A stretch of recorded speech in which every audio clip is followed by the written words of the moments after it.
Hello guys, আজকে আমি তোমাদেরকে নিয়ে এসেছি জিটিএ 5 নিয়ে। তবে আমি এই জিটিএ 5 এর মধ্যে যাচ্ছি উপরতলায় গ্যাস। তবে উপরতলায় যাই আমি জিনিসটা পাই নাই। ও, এটা জিম। এটা তো আমি জিম করে যাচ্ছি। আমি বন্দুকটা নিয়ে পারি এখন। তবে এখানে সব তো বন্দুক আছে। এখন নিচে চলে যাই। নিচে গিয়ে সব কিছু খুঁজে লইছি আমি। এখন ওই আছে, বাইরে যাই।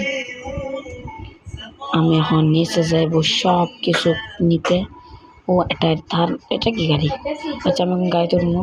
এই কি গাড়িতে উঠে না? আচ্ছা, আমি গাড়ি নেবো না। আমি প্রথমে একটা গেম চলে এটা এখন গেম তুমি এখন ইউটিউব চালাইব। তবে আমি এখন চলে গেছি মোবাইল থেকে বের হয়েছে। আমি কল করবো একটা বাইক নিলাম যেগুলো কক্সবাজারে চলে। এখন সে 4 মোটরের গাড়িটা নেই। ও গাইস, সেরকম করে চলে আসছে আমাদের গাড়িটা। তবে আমি এখন ওই গাড়িতে উঠবো। সালাম সুন্দর করে গাইস, একটা মজা হবে।